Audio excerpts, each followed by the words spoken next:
Now, can I just give you very quickly here? I'm going to give you the top questions that top financial advisors always ask. And we're going to just go through this quickly. When we take this story selling concept around to advisors, a lot of the stories and a lot of the concepts we get from people that we're talking to who are the very best in the industry. And here's some of the top questions that advisors ask to find out and connect with their clients. First of all, question number one is, where are you from? I'm going to have a nice laminated card for you guys on this if you do the training.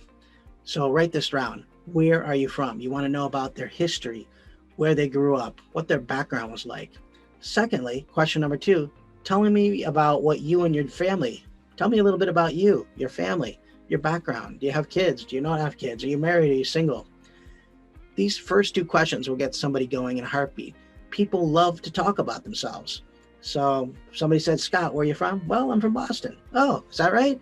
I didn't know you were from Boston. I have clients of mine who live on Beacon Hill. Have you ever been there? Yeah, I actually have. I went to Boston University, which is not too far from Beacon Hill, and off we go on the conversation. Remember, people love to talk about where they're from. They love to talk about their life's work. They like to talk about what they do for a living because they do it 8 or 10 hours a day. Question number three, tell me about the best financial decision you've ever made. And I have to say, these are questions that we teach financial advisors to ask their clients. And I hope that most of this is just a train the trainer session. Now, why do you want to know about the best financial decision? Because you want to know what makes it the best. Was it the return that they were looking at? Was it the simplicity of the investment? What was it that made it the best financial decision? Once you know the criteria of how they evaluate and decide on what the best is, then you can work with that.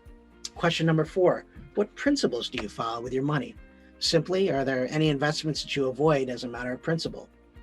Good example of this is I had a client many years ago who I was talking to them about international investing. And every time I brought up international investing, his eyes glazed over and he stiffened up.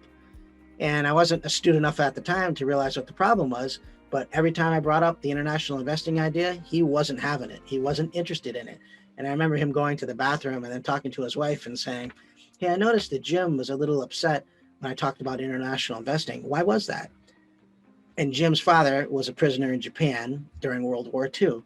So for him, international investing meant investing in Japan. He didn't like Japanese investments or any investments overseas because of his father's experience in World War II. So again, you got to understand these things. Those are the potential landmines that you can step on. Question number five, if you could pass on one financial lesson to your grandchildren, what would that be? What this gets at is, what are the key things that this person has learned about building wealth in their lifetime? What do they consider to be most important? What would they want to share with their kids? What type of wisdom? Good thing for you to know. Number six, what's the purpose of your money? What do you want your money to do for you, both in retirement and after retirement? Question seven, what other people have you assumed financial responsibility for? Is there an ex-wife or ex-husband? Is there a son or daughter or stepson or stepdaughter? Is there an adopted child? Is there a family friend that they take care of? Who are they financially responsible for? Who are they obligated to in their mind? Question number eight, have you ever thought about how much money is enough? Really important question. Most people have no idea, but it's a good conversation around how much is enough for this person based on their lifestyle. And you got to understand what they're thinking in terms of enough. Is enough 100,000, a million, 10 million? You never know until you ask.